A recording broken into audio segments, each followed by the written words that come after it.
I'm Kareem Rae, your host at the One Soccer Nation podcast. Today, I have the pleasure of interviewing Brandon Dowling. Brandon, thank you so much for taking the time today. Can you please introduce yourself to our audience? Yeah, thanks, Kareem. I appreciate being on today. Have been able to follow a little bit of what you're doing with One Soccer, so I'm honored. I've seen a little bit of some of your past guests, so I hope I keep the positive trend moving forward. But I'm Brandon Dowling. I'm a principal with Johnson Consulting. We specialize in development advisory services for all things public assembly. I specialize and lead our sports and entertainment practice, and have done a lot of our, relative to our discussion today, our soccer and mixed use developments. And so we've had the pleasure of working in several different places. I had done some work with New York FC on their project in Queens. I actually had the opportunity to meet some of the folks from USL at a conference, which ultimately led to us being a stadium advisor on behalf of the league back in sort of 18, I think it was. And so that has allowed us to be a part of a lot of various USL type developments all throughout the US, Spokane, Rhode Island, Lexington, Modesto, Oakland, and right now we're working in Pico Rivera. So Amazing. Yeah, so I'll share some context on how we got connected as well. So, going through a few documents shared by USL as we're working towards, launching our own team in the US market, and read a few documents. And I said, my whole thing is about building relationships and connecting with the right people within the industry so we could continue to move our project forward, as well as for myself as well. I love to learn and connect and meet new people. So super excited to have you on. With saying that, and big shout out to Matt Rita for the introduction from USL. yeah. I'll dive straight into it, Brandon. You've been deeply involved in the planning and development of sports and entertainment venues. In your experience, what are the key ingredients that make a soccer-specific stadium project viable in today's real estate and economic landscape?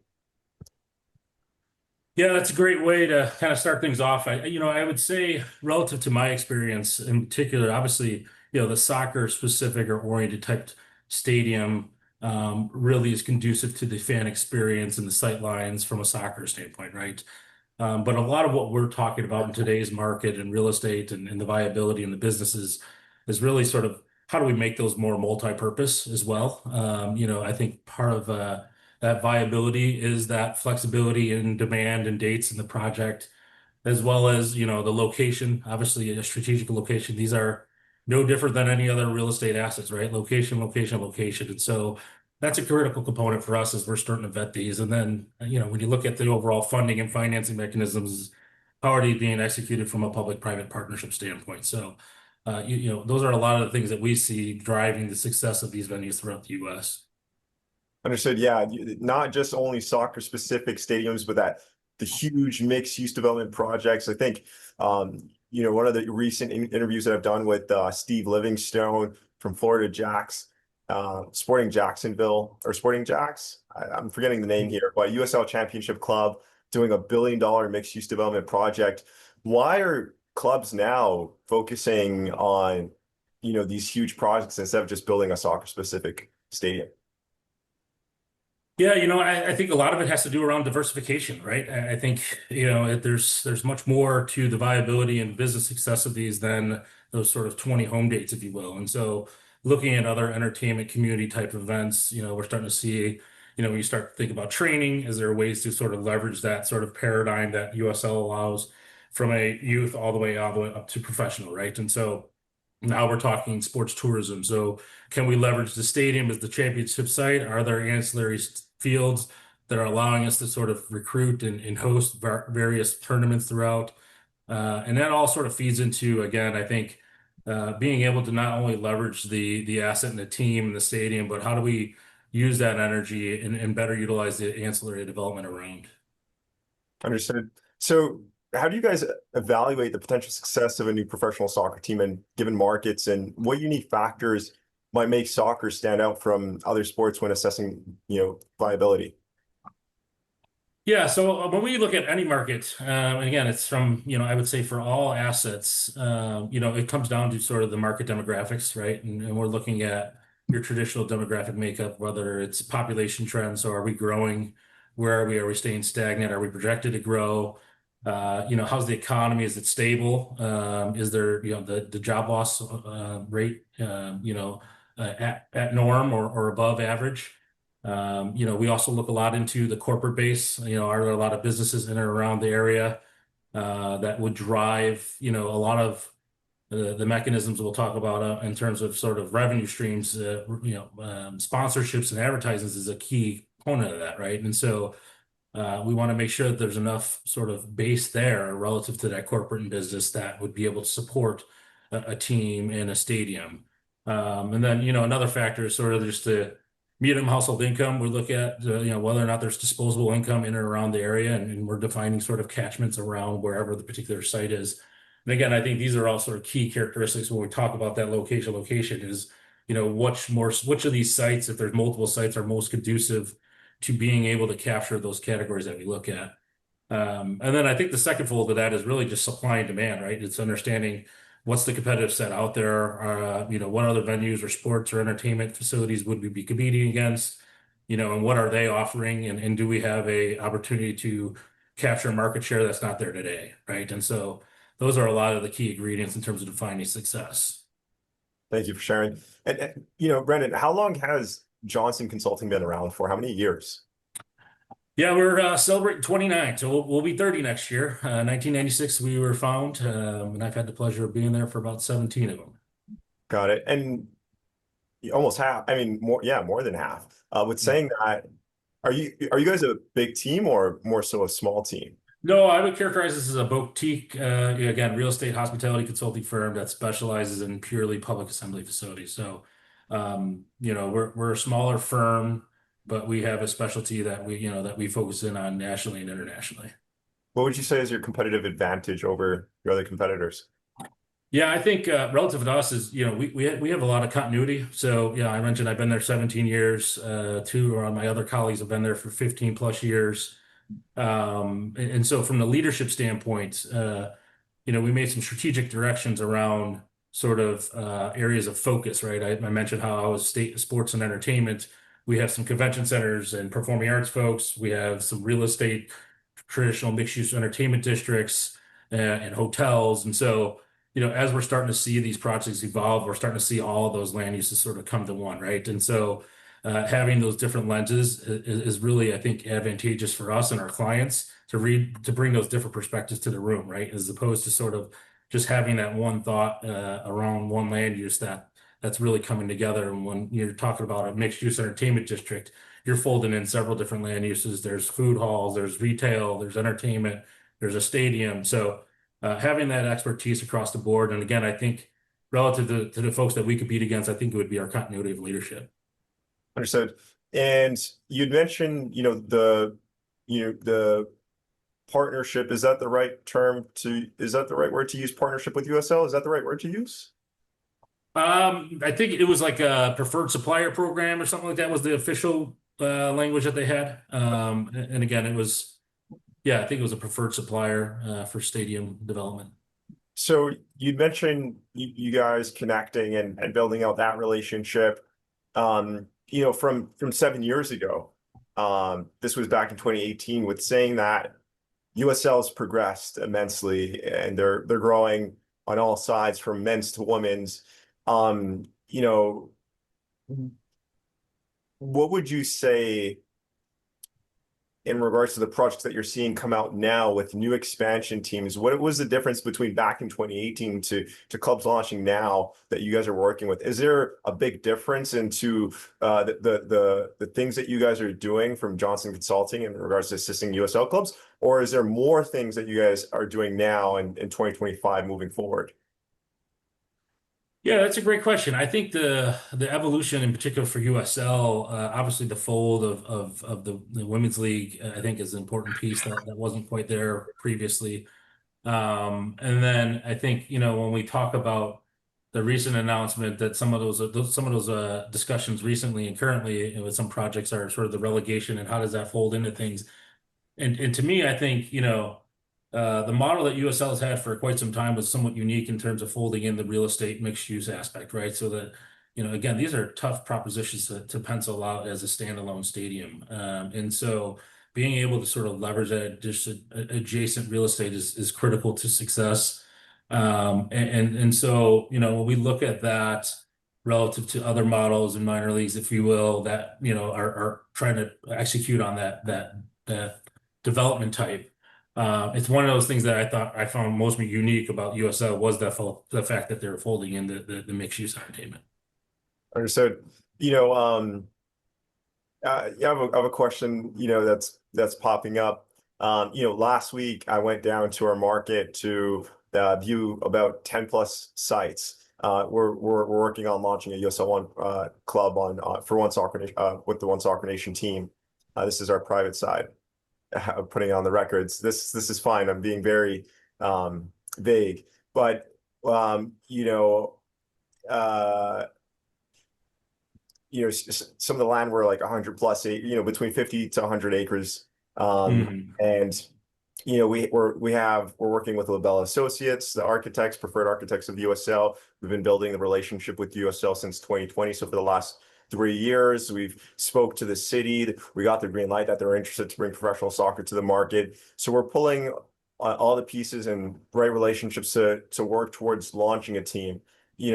We're still at the very early stages, and the next step for us is to find a site and present it to the city, say, hey, what kind of public-private partnership there is. Now, from where we are now is we know that we're only able to look at state land in order for that to be a possibility. With saying that, where I'm going with this question is, are we too early for you guys? And for other groups that are listening that will come across this interview, I want to understand, what stage you guys get involved in for ourselves as well as for other groups listening in.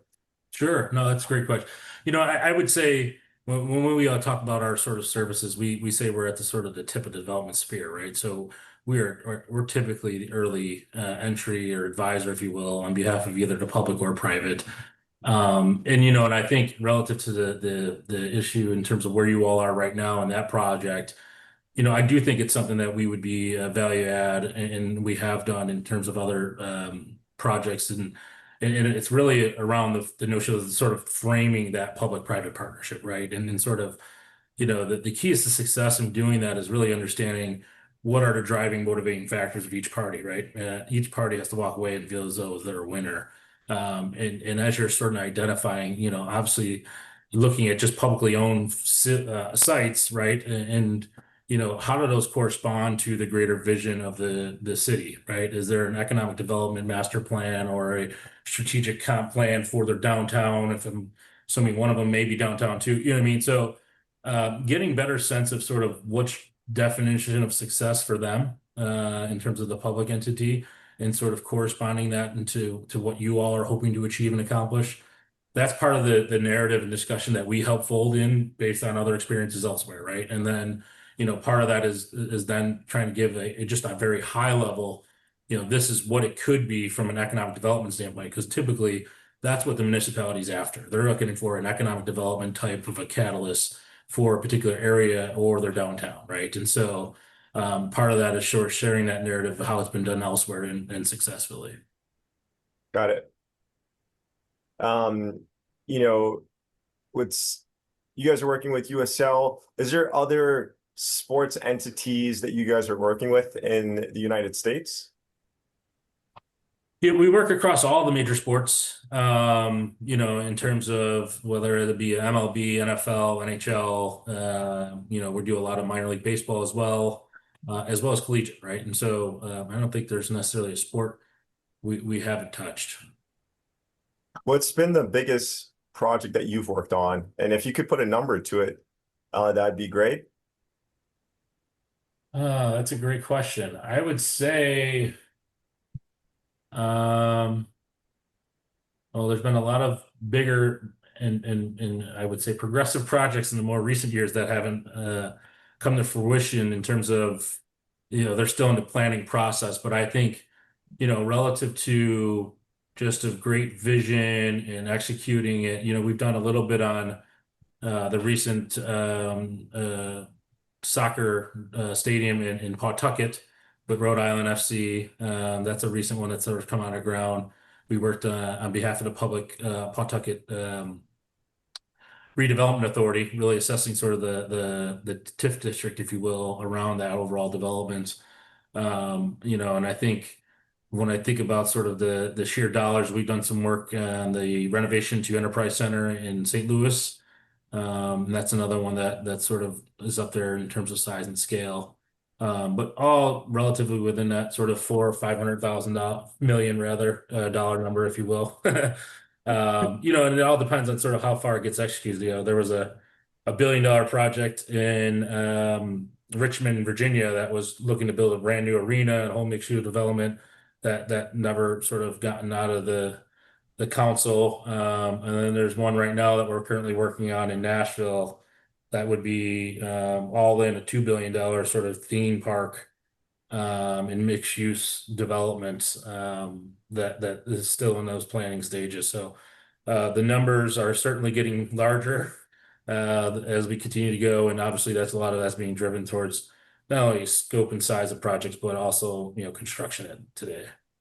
Yeah, there's a huge gap between 400,000 to 400 million. Yeah, yeah, oh yeah. It's a I guess big it's just a number zero or gap. two. Yeah, a few more zeros. Um, I actually last week, so I just came back from Rhode Island. I got to check out that stadium. It was with You beat me to it. I yeah, haven't yet seen it. Yeah, but you got more behind the scenes in there and some yeah. work. So that's pretty cool. Yeah, so a beautiful stadium, one of the top facilities or stadiums in USL Championship. Yeah, it was honestly beautiful. Um, so it's pretty cool that you mentioned that because I literally just came back from there. Um, what Hopefully it was a sellout crowd. it was like, yeah, around 8,000 people were there. That's Um, great. I'm gonna butcher their names. I was with Dan Krober Dan. and Yeah, Greg. Yeah, right. I forgot his last name. We worked with Dan and Brett a lot on Yeah. that one. Yeah, big shout out to Brett Johnson. Yeah, he's the one that introduced me to Dan and Greg. Yeah, so in conversation with them currently, I got a stadium tour, which was beautiful, and we're up in the suite. So it was really nice. And then they had to turn around the stadium in a day because they had the rugby championship on Saturday. So it was pretty cool. Very cool. Um, with saying that, you've worked extensively with cities and municipalities. From your perspective, what role should local governments play in supporting professional soccer teams, and how can these partnerships be structured to create lasting impact for communities? Yeah, I think that's it's and it kind of gets to what we were talking about before, right? I think relative to the role of the public sector, they're traditional, right? It's either, the land is available or they're bringing forth the land with, funding and financing mechanisms that would help influence and incentivize further development. Um, but it also, we've also seen these be done in completely private fashion, right? And so I think a lot of the driving factor around that is what is the community and public sector hoping to achieve with the proposed development, right? And so being able to better understand sort of what their definition of success is again versus what they're trying to do in terms of that opportunity, I think really helps tell what the incentives and the makeup of that incentive may look like, right? And so your traditional incentives again are sort of, are the tax increment financing, hotel, motel, there's various funding mechanisms that are at the disposal of municipalities that are usually forthcoming with the development of this type as it's sort of an economic impact of the overall development. So it's sort of that return on investment initially by the public sector. And how long does it take to get financing from the city? Oh, that about forever. No, I'm kidding. I think the financing from the city, it all depends on what mechanisms, right? There's upfront grants that'll happen to the capital stack. There's an insurance or a lease model that could be on an annual basis throughout ongoing operations. It could be rebates, so you have to realize them. So, for instance, we just worked in Kentucky for Lexington, the new soccer stadium there. we worked on behalf of the KTA there, which is their tourism development authority that has a program that if you qualify for over 25% of your visitation to the site, you get 25% grant towards your construction cost of the overall project, right? And so we help sort of quantify what that would be and what that grant is. And that grant is received over time as they're proving that you in fact did incorporate over 25% of out-of-state visitors receipts to the development, right? So it's kind of over time, if you will. And that's fairly traditional. Yeah, I'm just it's a still ongoing process and learning about those things and the incentivize the things that the city incentivizes groups on and tax TIFs, tax increment financing and those things. It's all foreign to me, so it's in the process of learning. I'm in the process of continuing to learn about those things and bonds. So yeah, it's pretty interesting. Um, can you walk us through how Johnson Consulting approaches a public-private partnership when it comes to a new stadium or mixed-use sports district project, especially one tied to a professional soccer team? Yeah, I think, relative to our sort of engagements, the first step is that sort of market feasibility, right? So we're looking at and identifying sites. This is sort of the post that site excursion that you referenced earlier. And now we're diving into, what is the market opportunity? What is a market-driven program from a soccer stadium perspective? What is the demand for attendance for soccer games? What other type of events that we think we can attract relative to supply and demand in the marketplace? And then folding that into sort of the business plan of that, right? What are the financial, what's the performance look like from a operations at the arena, at the stadium rather, and if there is any ancillary sort of real estate development, like what does that look like relative to the overall cost and sort of the NOI of the project as a total, right? Those are sort of our early entries, and then sort of the latter part of that I didn't reference is the economic impact of that. And that's something that's a little bit more important, obviously, to the public sector, understanding sort of what is the return on this vision and this investment from the private sector and the level of which the public sector wants to be a participant in to really influence that development, right? And um, so it starts with that feasibility, we get to the economic impact. Now we have some data that we can at least understand what kind of influence and impact this project may have. And then it's sort of, understanding what would make sense relative to a public-private partnership, whether the deal structure, and again, there's no sort of one clear cut way, right? And these things evolve and vary so greatly by market. And so, but a lot of it's being driven by, again, how much of a willingness the public sector is in getting involved, right? And kind of could see, the vision that the private sector may be looking to achieve. And so that, and then, a large part of what we do is sort of think about how, what the initial investment is, what is that gap between the public-private partnership? Are there unique and creative funding strategies that can close that gap if there is one? And then sort of thinking about how do we appropriately phase out this development, right? Like it's really, really hard to get it all built in year one. It's fact, it's extremely hard. It's rare, obviously. And so when do we think things will come online? When will that market absorption hit? When do you capture those dollars?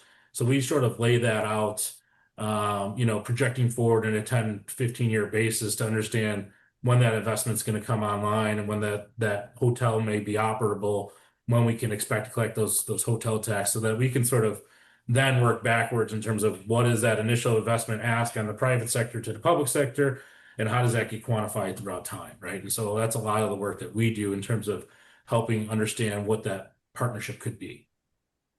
Okay, so Brandon, one of the things I keep hearing is like if which stands very true. If the city or the state's not willing to support the project, there's no point of going to that market. You might as well start doing your due diligence on another city.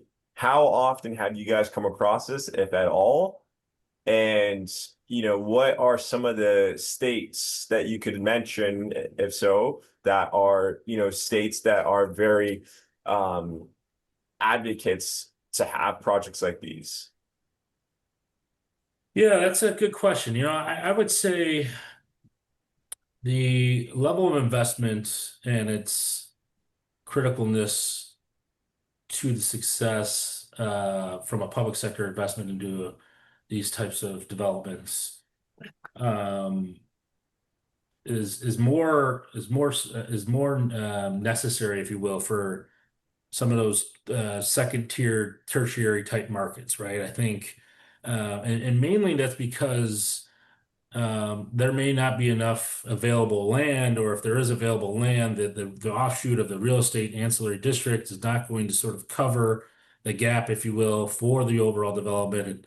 And that's I'm taking maybe a step back too, because I think other things that I want to maybe make sure to touch on is that a lot of people think that these mixed use districts are sort of the be all, and it's going to help solve all of our problems from a financial perspective. But at the end of the day, these are, called stadium anchored districts, if you will. But again, they need to be thought through from a market perspective on the ancillary development as if it's sort of a standalone, right? And treat the stadium and the public asset as if it is more of a gravy on top, if you will, right? So a stadium operations isn't necessarily going to influence a 400 key hotel. There needs to be greater demand in the market outside of that would certainly, it's going to help drive footfall and all the great things and bringing the community together, and based on the level of events that you're able to have and activate, that obviously helps surrounding retail and other entertainment options that you may have.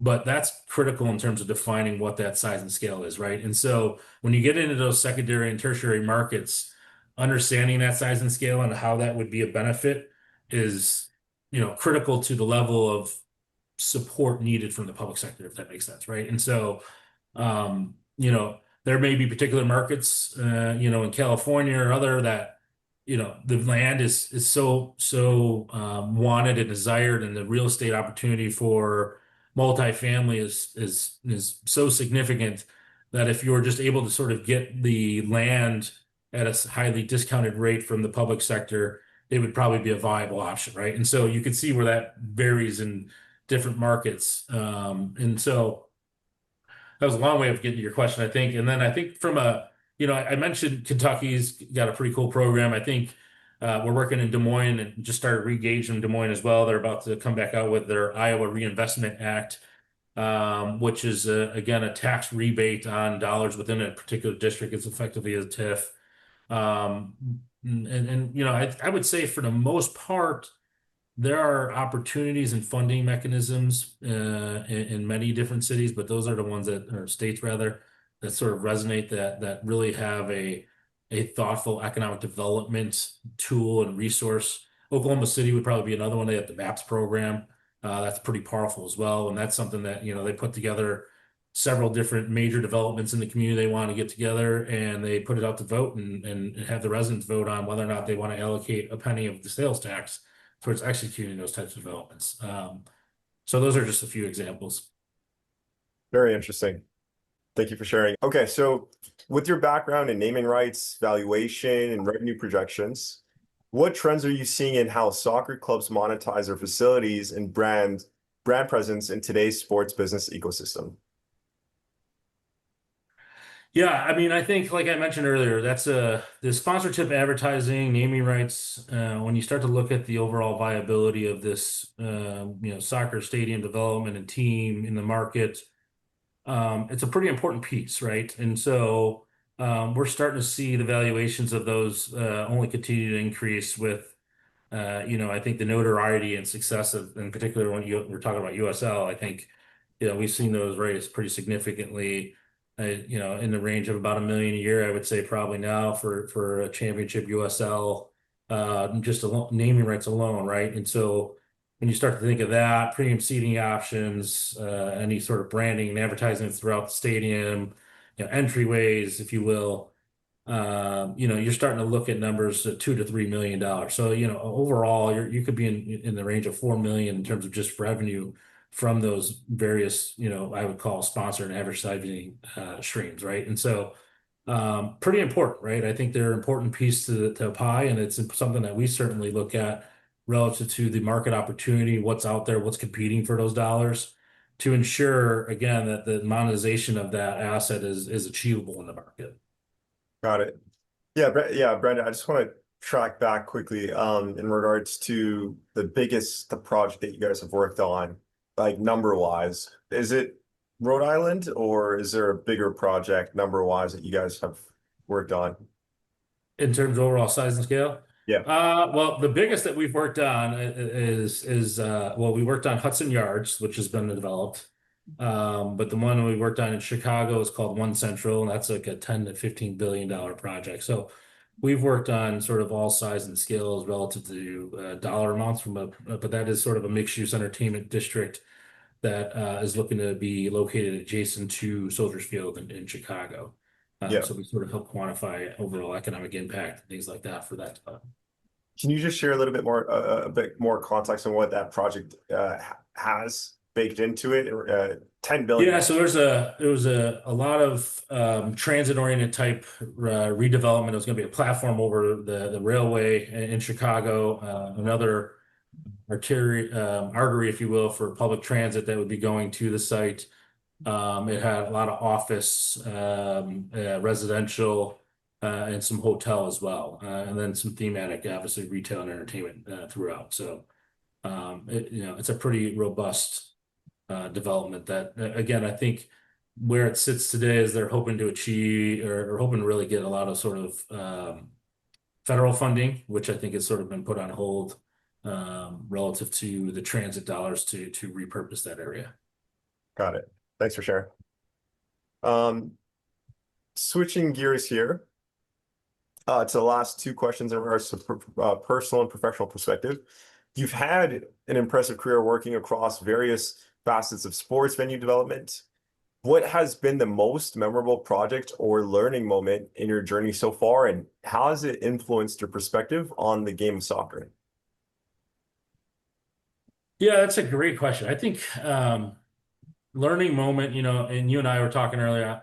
At a heart, I'm a baseball guy, and so that's done a lot of soccer work. And I think, one of the most unique things that I've learned throughout this, and this I think goes for all live sports and really the driving factor around this sort of boom in sports venue development that we're experiencing, is the power of fandom. I think its ability to sort of really leverage a community of folks. It could be diverse in all ages, all ethnic backgrounds, all sort of championing around a particular team, right? And I think soccer really resonated with me early on as one of those sports that can do that at a very high level, right? And I think part of that is really that community culture and building that.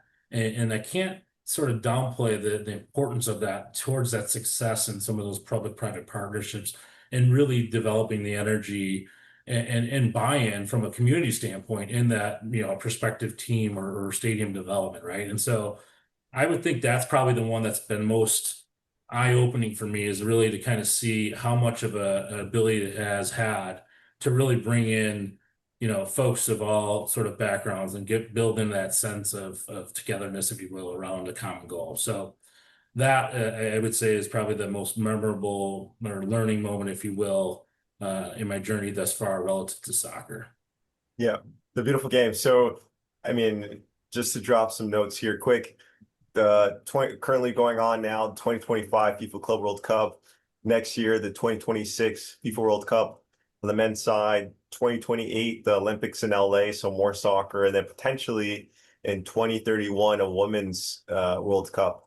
So in the US. So it's an exciting time for where soccer is in the US right now. It's continuing to grow, and the MLS has been around for like 30 years versus the English Premier League. It's been around for 100 plus years. So there's, in my opinion, so much growth for soccer in the US. And I look at the US market as a blue ocean for there to be lots of teams, launched in smaller markets.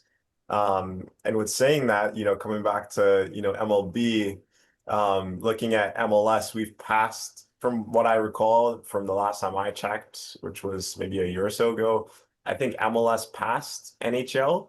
And I'm not too sure if we passed MLB yet, but I think soccer will continue to rise and hopefully be number two in the US. It'd be pretty interesting in the next decade or so. So we'll see. Yeah, I mean, it's certainly on that trajectory. I referenced a little bit earlier too, we do a lot of sort of, I would say, youth and amateur sports types development. So a lot of that work leads us into looking at participation trends for team sports across all sports nationally, right? And so and soccer for the longest time has been one of those growth trajectories in terms of participants, particularly in the US, that I think is really kind of driving a lot of that, right? I think football's always been sort of that, when I was younger, I think football was probably had the lion's share of the market, if you will, relative to, rectangles, if you from a surface perspective. But we're starting to see a lot more sort of soccer and lacrosse oriented type sports and growing pretty significantly. So that leads me to believe that when we start to look at the future pipeline of attendees and people wanting to experience the game and watch the game is only going to continue to grow as they have participated in it throughout their life. 100%. And Brandon, the last question I have is, given your extensive experience in both private and public sectors, what advice would you give to aspiring professionals who want to bridge real estate business strategy and sports like you have? Yeah, it's a great question. I've been very fortunate, by way of background, I'm an urban planner and a business finance. And so, when I was going to school, if you would have told me that I could do sort of the market feasibility around a future stadium development, I would have never thought that that was sort of an opportunity or a skill set, if you will, right? And so, um, to me, I think there's a lot more that's coming out there. There's a lot more institutions. University of Michigan's got a great program. Ohio University's got a good sports sort of management program that really kind of touches a little bit into the development side.